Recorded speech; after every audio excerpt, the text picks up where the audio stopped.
Hi everybody, in this video we are going to discuss about how to destroy a linked list.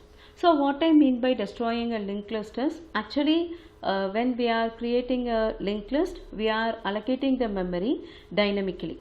So what is meant by dynamic memory allocation is basically there are two types of memory allocation that happens.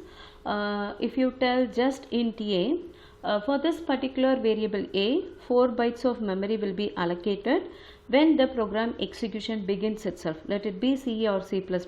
In both the languages, memory will be allocated in the beginning of the execution when we tell ./a.out or when you are going to click the execute button, right?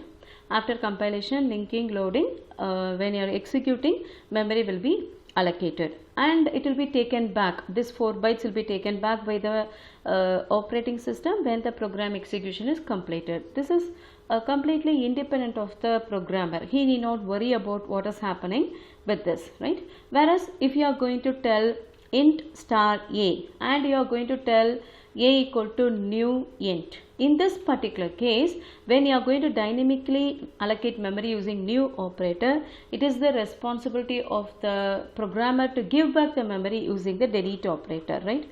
That is a good practice. You have to follow that whenever you are dynamically allocating the memory, and this memory will be allocated only when this line is getting executed.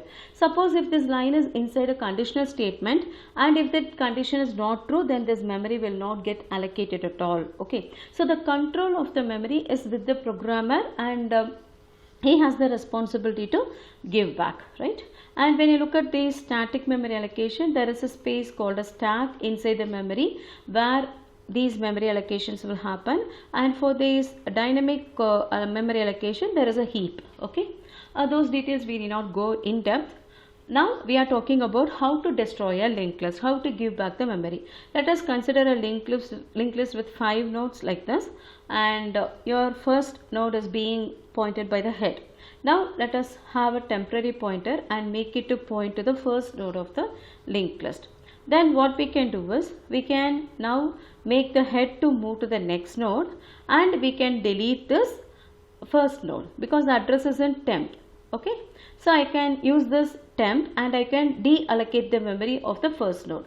So after I do that, this is how my linked list will look like. Now I will make temp to once again point to the head, and I'll be doing the same. I'll be moving the head to the next node and I'll be deallocating the memory pointed by temp, right? So after that my linked list will be having 3 nodes and looking like this. Repeat the same thing. You make temp to point to the first node and you make head to point to the next node, right? So with 2 nodes your linked list will be looking like this. Again same, make temp to point to this node and move to the next node, right? Same, make temp to point to this node. Now head will become null. Okay, when I tell head equal to head next, now head will become null. I have to stop the process. This is the idea behind destroying a linked list. So let us formally write the steps involved in this process. First step is you have to declare a temporary pointer, and then you have to make the temporary pointer to point to the first node, and you are going to repeat the step 4 and 5 while head is not equal to null. In step number 4, what you are going to do? You are going to make temp to point to the head, right? That is missing. You have to make temp to point to the head and you have to move the head to the next node. How you will move to the next node? You must tell head equal to next part of head, right? And in step number 5, you are telling that you have to give back the memory pointed by temp. That is, we'll be using delete operator for doing this, right? So let us code this algorithm, and where we are going to write in C++. In C++ we have got destructors which will be automatically called when the list object is going out of the scope. So it is sufficient to write it over there. So let us define a destructor below.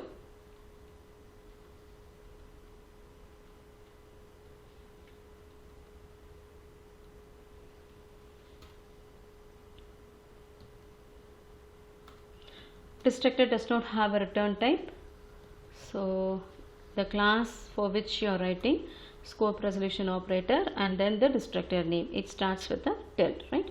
So what does the algorithm tells? You have to create a temporary pointer and you have to make the temporary pointer is equal to head, and you have to tell while head not equal to null.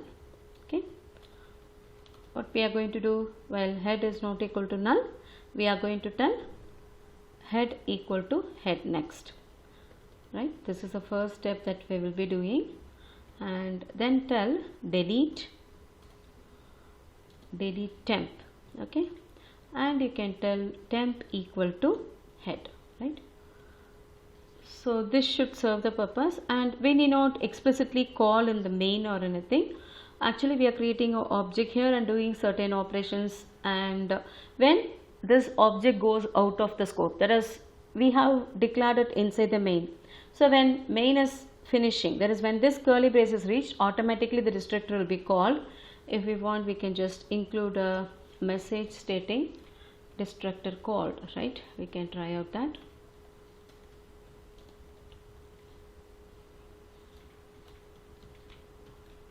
Okay, yeah, you can see here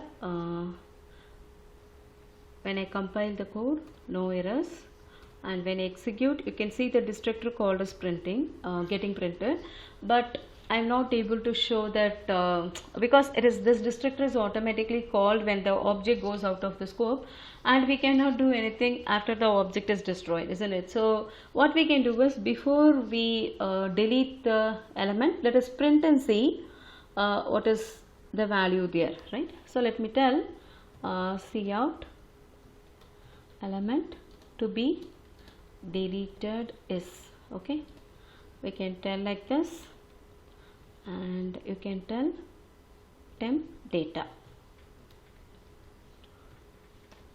and we can have a, okay, let it be, compile and check now. Yes, so what you get, element deleted is 21015. Okay, so this is how it will work. The code I will share it in the GitHub. You can try it and learn by yourself. Thank you.